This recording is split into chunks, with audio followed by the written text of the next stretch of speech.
Hello there, Drew Hanish of Whiskey Lore, and time for another tasting. Today I am actually doing a little change of pace.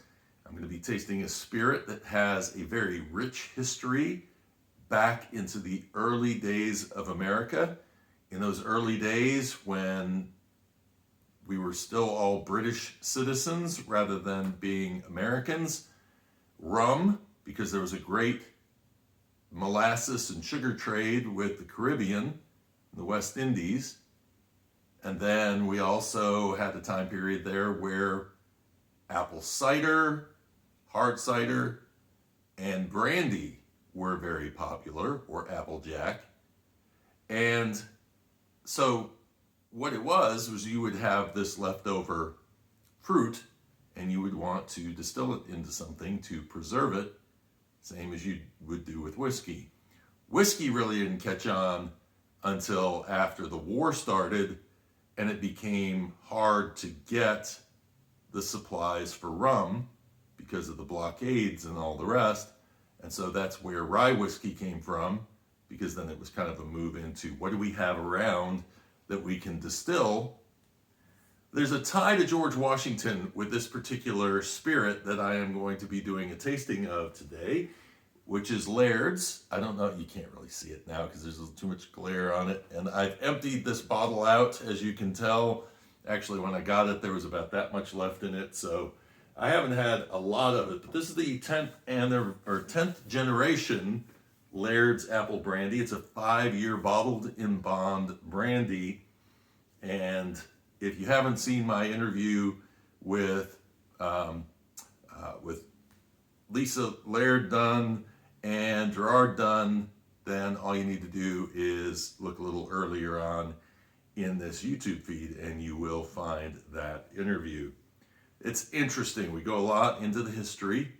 I'm going to tell you a little history right now. Actually, a story that I find interesting from the Revolutionary War, and one that will tie in eventually. It's a short story. There was a general named Charles Lee, and Charles Lee was for 31 years a British soldier slash general who spent most of his time in Europe. But in 1775, he decided to come to America and he joined the Continental Army. And as a member of the Continental Army, he actually ended up being second in command to George Washington because of his experience. Spent some time in the North fighting, went down to Charleston, South Carolina, did some fighting, already had a good reputation. Comes back to New York City. He's captured while there, and while he's captured and held for 2 years by the British, there was a feeling that maybe he shouldn't be trusted when he was returned in a prisoner swap. But Washington just took him right back in and said, sure, okay, you're back in charge of troops. And it was in New Jersey at the Battle of Monmouth that Lee was supposed to take his forces in first and engage the British, and then at some time later, Washington would come in and clean things up. But what happened was, Lee didn't know Washington was as close behind as he was. It was all disorganized. There's all sorts of, it was scattered, and it wasn't looking good for the Americans. So Charles Lee turned his forces around against orders, and rather than engaging and continuing the engagement in the battle, he turned around and started bringing the troops back and retreating. And as he started the retreat, he bumped into George Washington and George Washington's men coming in, and Washington lost his cool. And basically that was it for Charles Lee at that point. He was suspended for a year. He came back, but basically was a non-factor for the rest of the war. Apparently during this, or before or after this battle, likely after this battle, George Washington, who would end up being the owner of his own distillery at some point, and somebody who was always supplying his troops with spirits to keep their spirits up, had actually gone to Laird's and asked them for their recipe for apple brandy. So it's a really, really interesting tie to see how far back in history these guys go. So Bottled in Bond, for those of you that are not aware, Bottled in Bond can go for any aged spirit in the United States. It's just a matter of it has to spend 4 years in a barrel in a bonded government warehouse. All right, hearty glass, because I basically poured the rest of what I had in here. I probably could have had 2 glasses out of this, but I know a guy that actually takes these bottles, and he's a glass cutter, and he'll turn that into either an ashtray, or he'll turn it into a lamp, or all sorts of things, which is really, really a nice and cool way to recycle, especially, you can't really see it again, but it's such a nice bottle. It's a shame to see it disappear, so it will have a second life.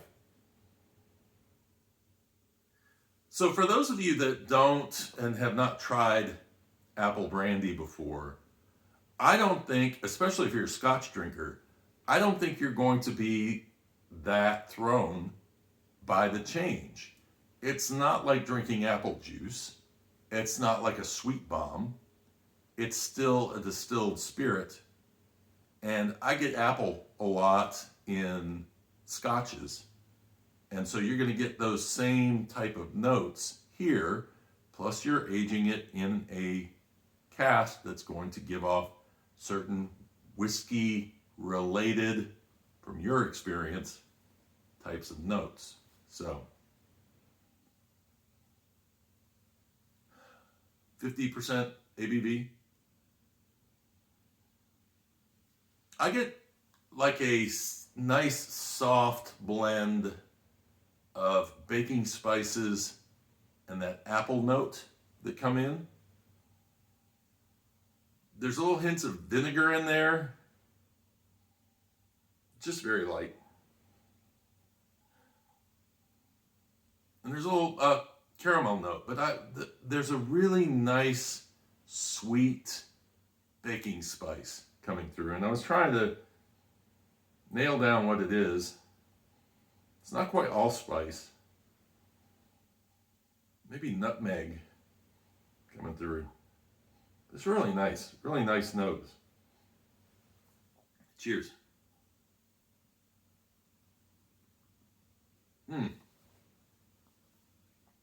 Really nice mouthfeel. The apple definitely shows up on the palate. Well, toasted caramel in there as well. There's a gingery note and a little bit of apple peel, and then it just leaves a really nice, there's a little bitter char that comes in right in the center of the palate, but everything surrounding it is this nice red delicious apple. To me, is what I'm getting. It definitely goes in that. It's not a green apple kind of thing, so it sticks out there. And again, I would know probably if I tasted this. This is what's interesting, is when I did the Leonis tastings of pre-prohibition spirits when I was in Los Angeles, I had 19 cask strength spirits to go through. And we knew one of them was a brandy, but we weren't sure which one.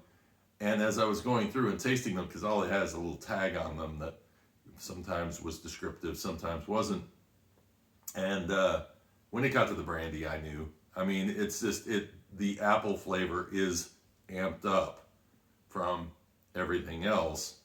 But it's still, for the whiskey drinker, I think you would be surprised at the flavors in this kind of brandy. And I have tried some overseas brandies, and I just don't think I think I probably was going too much on the cheap side, because I wasn't really impressed with what I was tasting. I'll bring one of those out actually sometime soon. it's been a long time since I tasted it, but I remember my first impression of it was like, it's not really whiskey. It's not really, I wasn't digging it in any way, shape, or form. But this is really nice, especially if you're in an apple mood. You want something, a nice spirit to drink.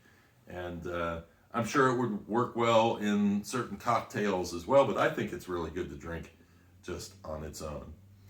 Do you have a favorite apple brandy? Have you tried apple brandy? I'd love to hear your comments below. Give me a like if you enjoyed the video, and subscribe if you have just joined me for the first time. Got lots of stuff going on here. You can also join me on patreon.com/whiskeylore as well for some extra videos and extra additional information. And all of my podcasts are out there as well. And until next time, cheers and Slainte.